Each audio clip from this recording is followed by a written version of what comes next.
இந்த திருத்த மசோதா 1934ஆம் ஆண்டு சட்டத்தை ரத்து செய்துவிட்டு புதிதாக சட்டத்தை கொண்டு வர வேண்டும் என்பதற்காக அறிமுகப்படுத்தப்பட்டிருக்கிறது.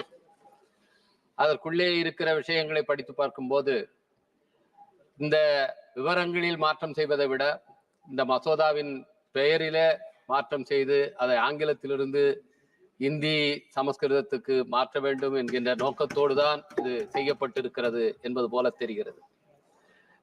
நம்முடைய அரசு பொறுப்பேற்றதிலிருந்தே கடந்த முறை அவர்கள் கடைசி காலத்திலே பின்பற்றிய அதே அணுகுமுறையை பின்பற்றுகிறார்கள். கிரிமினல் சட்டங்களுக்கு இதே போலத்தான் இந்தியிலே சமஸ்கிருதத்திலே பெயர் வைத்தார்கள். இது அரசமைப்பு சட்டத்துக்கு எதிரானது என்று சுட்டிக்காட்டிய பிறகும் கூட தொடர்ந்து இந்த அரசு இருக்கிற சட்டங்களுக்கெல்லாம் பெயர் மாற்றம் செய்வதிலேயே மும்முரமாக இருக்கிறது. இந்த மசோதாவுக்கு மேல் பேசுவது மட்டுமின்றி என்னுடைய தொகுதியில விமான சேவை தொடர்பான நீண்டகால கோரிக்கையை நான் மீண்டும் வலியுறுத்த விரும்புகிறேன்.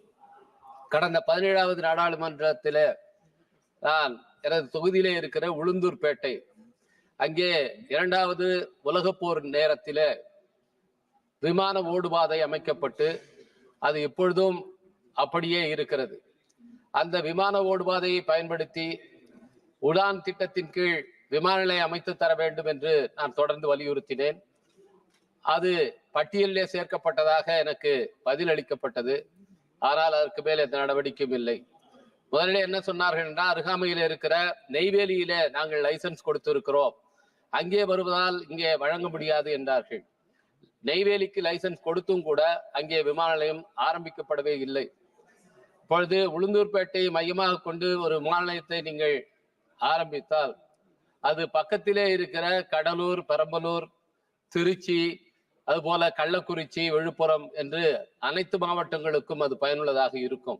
ஏற்கனவே விமான ஓடுபாதை இருக்கின்ற காரணத்தினாலே அந்த இடமும் நிலமும் போதுமான அளவுக்கு அங்கே ஹைவேக்கு பக்கத்திலே இருக்கின்ற காரணத்தினாலே அங்கே ஒரு விமான நிலையத்தை உதான் திட்டத்தின் கீழ் துவக்க வேண்டும் என்று மாண்புமிகு அமைச்சரிடத்திலே உங்கள் வாயிலாக நான் கேட்டுக்கொள்கின்றேன். பாண்டிச்சேரியில அங்கே ஒரு விமான நிலையம் இருக்கிறது, ஆனால் அதில் விமான போக்குவரத்து என்பது மிக குறைவாக இருக்கிறது. இப்பொழுது ஹைதராபாத்திலிருந்தும் பெங்களூரில் இருந்து மட்டும்தான் விமானங்கள் இயக்கப்படுகின்றன.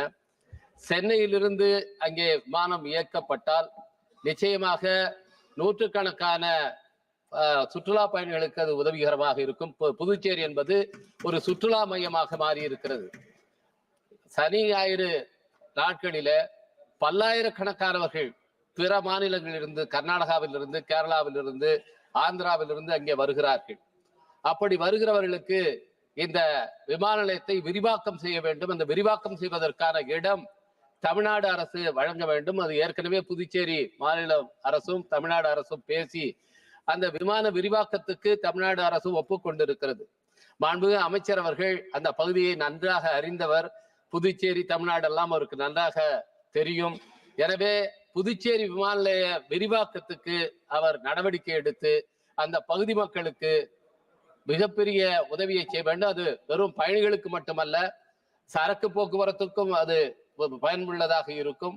அந்த பகுதியிலே தொழில் வளர்ச்சி ஏற்படுவதற்கும் இன்றைக்கு கிழக்கு கடற்கரை சாலை முழுவதும் மாண்புமிகு தமிழ்நாடு முதலமைச்சர்களுடைய முன்முயற்சியின் காரணமாக பல்வேறு தொழிற்சாலைகள் உருவாக்கப்படுகின்றன. குறிப்பாக மரக்காணத்திலே ஒரு துறைமுகமும் அங்கே உருவாக்குவதற்கான நடவடிக்கைகள் மேற்கொள்ளப்பட்டிருக்கின்றன. எனவே புதுச்சேரி விமான நிலையத்தை விரிவாக்கம் செய்வதற்கு நீங்கள் நடவடிக்கை எடுத்தால் அது புதுச்சேரி யூனியன் பிரதேசத்துக்கும் தமிழ்நாட்டுக்கும் சேர்த்து பயனுள்ளதாக இருக்கும். எனவே அந்த உதவியை நீங்கள் செய்ய வேண்டும் என்று கேட்டுக்கொள்கின்றேன். இங்கே பல உறுப்பினர்களும் எழுப்பிய பிரச்சனை விமான கட்டணம் தொடர்பானது. அந்த விமான கட்டணத்தை கட்டுப்படுத்துவதற்கு நாங்கள் விமான டிக்கெட் புக் பண்ணும் போது முதலே ஒரு தொகை காட்டுகிறது, 30,000 என்று காட்டுகிறது. புக் செய்ய போனால் 60,000 சில நொடிகளிலே மாறிவிடுகிறது. இன்றைக்கு ஆர்டிபிஷியல் இன்டெலிஜென்ஸ் மூலமாக நீங்கள் எந்த சேவையை தேடுகிறீர்களோ அதனுடைய டிக்கெட் விலை உயர்வது போல அந்த நிறுவனங்கள் ஏற்பாடு செய்திருக்கிறார்கள். எனவே இதை கட்டுப்படுத்துவதற்கு நம்முடைய மாண்புமிகு அமைச்சர் அவர்கள் நடவடிக்கை எடுக்க வேண்டும். பல உறுப்பினர்களும் இந்த பிரச்சனையை எழுப்பியிருக்கிறார்கள். இன்னொரு பிரச்சனை இந்த காலதாமதம் என்பது. இந்த திருத்த சட்டத்தில இழப்பீடு பற்றி எல்லாம் பேசுகிறார்கள். ஆனால் காலதாமதம் ஆனால் அந்த நிறுவனங்களிடமிருந்து இழப்பீடு, ஏன்னா நேரம் என்பது எல்லாவற்றை விட மதிப்பு வாய்ந்தது.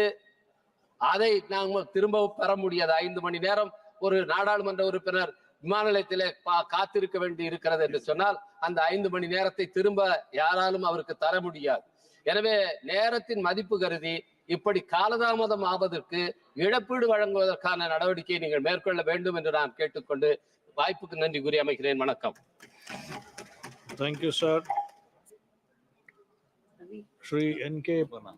பிரேம்சந்திரன் ஜி.